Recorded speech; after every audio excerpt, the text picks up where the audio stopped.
If you're looking to become a psychologist, then let this be your guide. With this podcast at your side, you'll be on your way to being qualified. It's the Aspiring Psychologist Podcast with Dr. Marianne and Trent.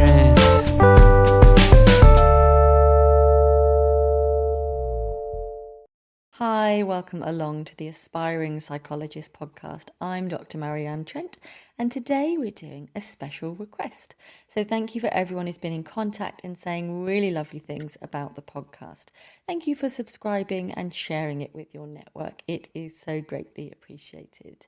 Today I'm going to be thinking with you about history taking in a way that doesn't just feel like an onslaught and doesn't feel like it's just really hard work for you and really invasive for the client that you're spending time with. So yeah, let me see how well I can do this on an audio podcast. I feel like it might be a little bit better presented with a PowerPoint or a Canva or something, but I will try and use my very best describing ways for you.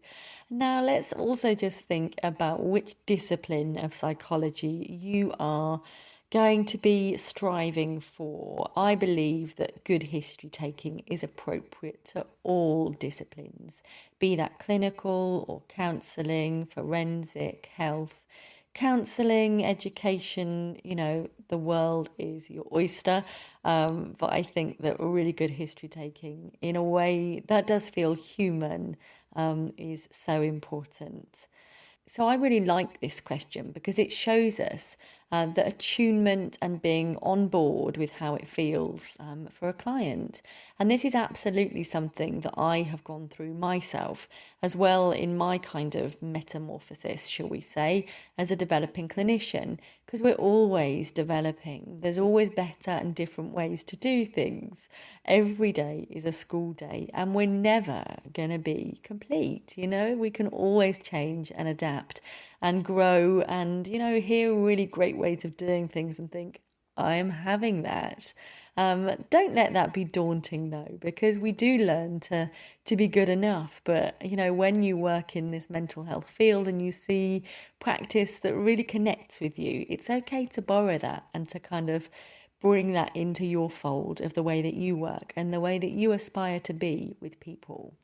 It might be just worth telling you that in my private practice, what I do in terms of outcome measures is I send those in advance of the appointment. I use a clinical note system called Write-Up, but it might be that whichever organisation you work in, there's also some sort of electronic form giving capacity.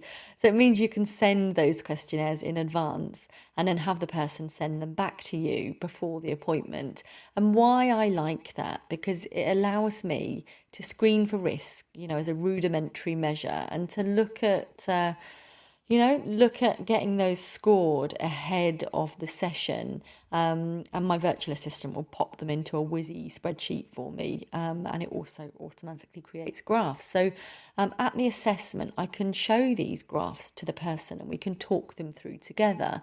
But maybe, you know, if it's at all possible in your job plan, even if there are paper questionnaires, whether you've perhaps got a junior member of the team who could phone the client in advance and do those questionnaires with the client so that you're using your time together with the client optimally.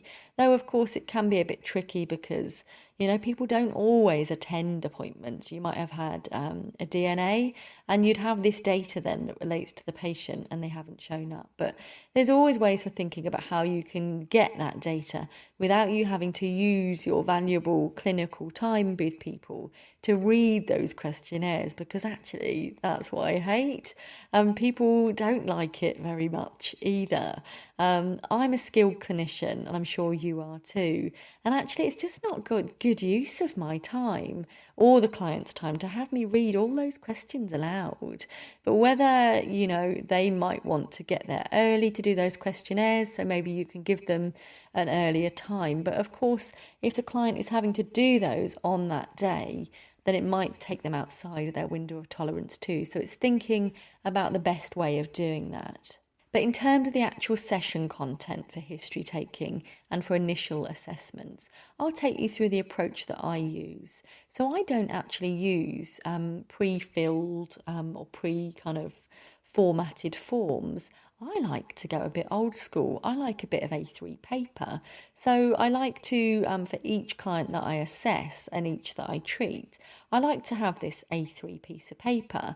And when I'm with them, I go through, what gender they see themselves as. And so I draw the appropriate shape, either a circle or a square. And I think the non-binary shape is a diamond, but I might be wrong. Let me know if I am.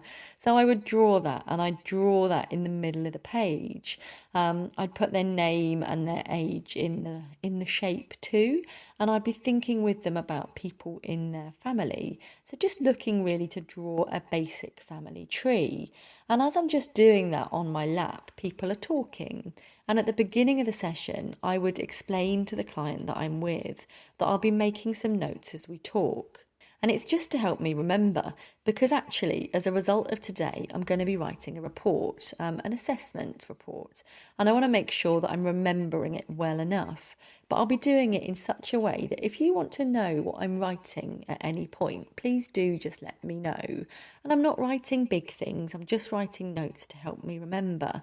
But please, if you did want to ask at any point, or you wondered what I was writing or why I'd written it, I'm really okay with it being a transparent process. So please do feel free to ask. So once I'm padding out my family tree, I'm looking to work out if their parents are still alive, if they've got any siblings, if their grandparents are alive, if there've been any significant bereavements, and who they feel closest to, if anyone. And also, it's always really important to ask about any pets or any really important friends or aunts or uncles, people that are kind of on their team, that feel like they're on their page. And people often don't expect you to be asking these questions, and often asking about strengths too, things that are going well in their lives. And I'd usually follow the same pattern. So the top left of my document would be my kind of problem-focused section. And it usually crops up in conversation that I might say to them, so, what brought you here today? Because I often don't know anything about clients before I meet them. And even when I was in the NHS service, I sometimes wouldn't want to read too much about clients. So I knew they'd been through the triage process and they were deemed as being likely to benefit from a psychology assessment. But I like to hear from clients at the time that the client tells me, which could also, I guess, be a bit frustrating for clients too, because they're like, oh no, I've already told someone all of this. I was hoping you'd know already. But yeah, I think there is value in giving people the experience to tell you things themselves. So I've been looking at the problems and also thinking about the goals. Goals would usually be top right for me, what they're aiming to get out of therapy or treatment, what would feel useful, and the strengths is between those two. So if we're looking at my piece of A3, we've got problems on the left, top right is goals, and then next to goals I would have strengths.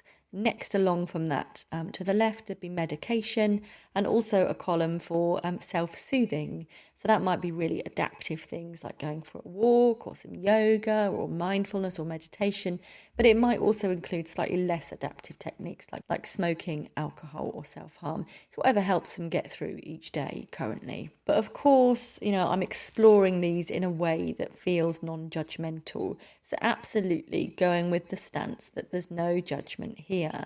And actually we understand these methods as just being able to get through each day the best we can with the resources we've got.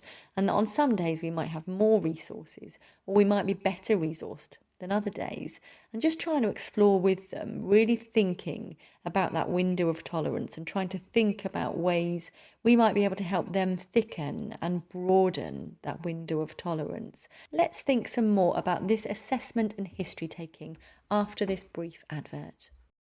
The grief collective, stories of life lost and learning to heal. The grief collective, written by people who get how you feel. This book is a chance to be supported in grief and to learn how to support one another. Over 50 stories written by the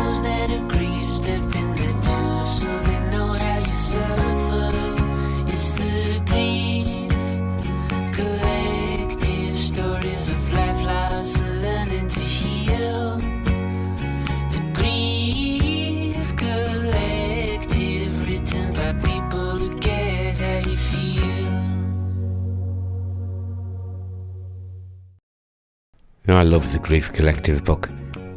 It really helped me to realise that what I've been going through with grief is entirely normal. I love being part of the collective whilst I read the book, and it was such a privilege to have such intimate access into people's lives, thoughts and feelings. I would recommend it to anyone wanting to understand themselves or someone they care about. The Grief Collective, stories of life lost and learning to heal. The Grief Collective, written by people who get how you feel. This book is a chance to be supported in grief and to learn how to support one another. Over 50 stories written by those that have grieved. They've been there too, so they know how you suffer. It's the Grief Collective, stories of life lost and learning to heal.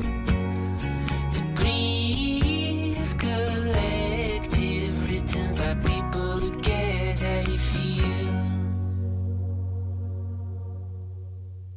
The Grief Collective, stories of life lost and learning to heal.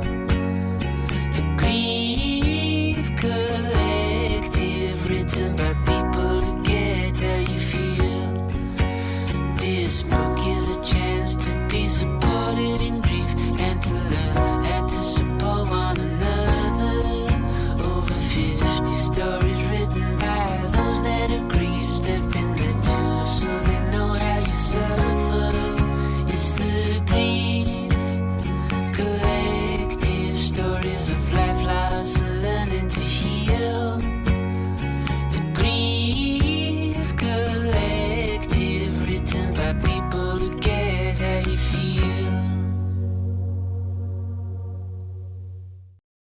Okay, welcome back. So what we are doing is we're building up a picture of the difficulties that the person has had and then their relationship to those difficulties.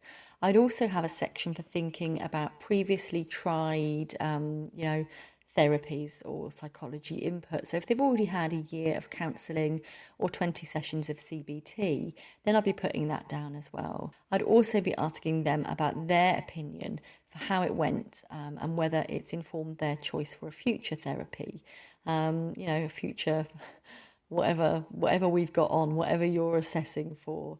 And I would also have a section for ideas. So as we're talking, I might scribble down an idea. For example, if I notice they're being really harsh on themselves, then I'd likely scribble down a CFT book or a group that we might have running. So this is when I come to summarise at the end of our session that I've already got, my informed thinking about what I think might be a reasonable plan.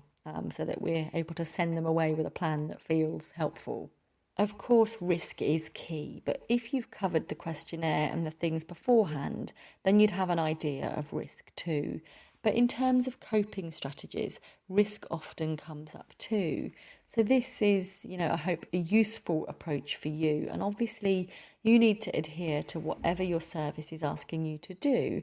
If you've got certain hoops, then you're going to need to make sure you're jumping through those in regard to what questions and boxes need ticking and fulfilling whatever you've been asked to achieve, for what your service is funded to strive for. So I think doing that sensitively and being transparent about that with the client is really helpful.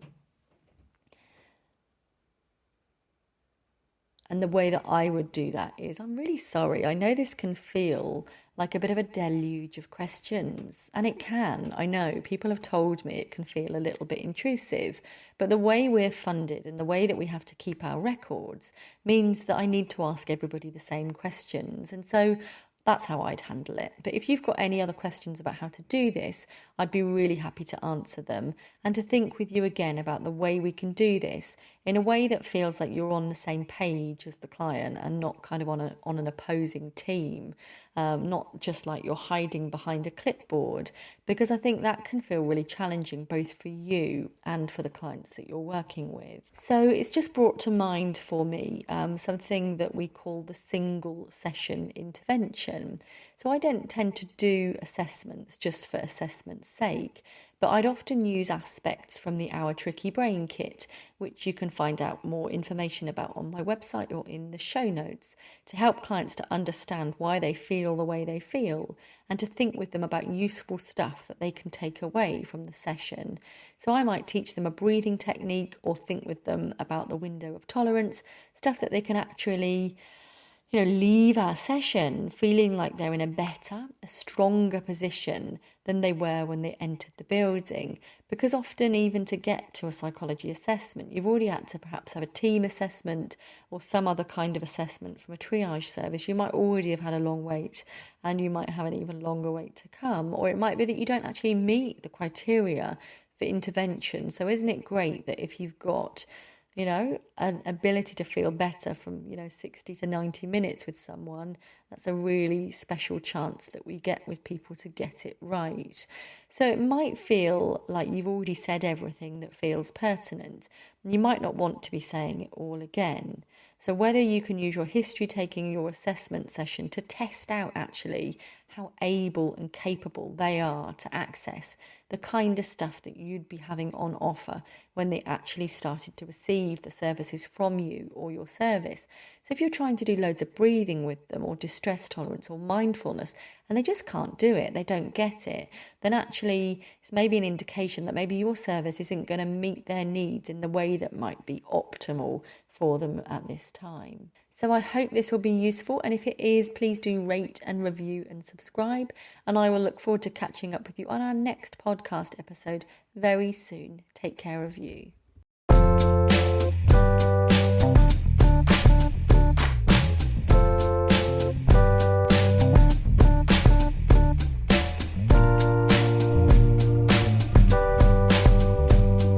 If you're looking to become a psychologist, then let this be your guide. With this podcast at your side, you'll be on your way to being qualified. It's the Aspiring Psychologist Podcast with Dr. Marianne.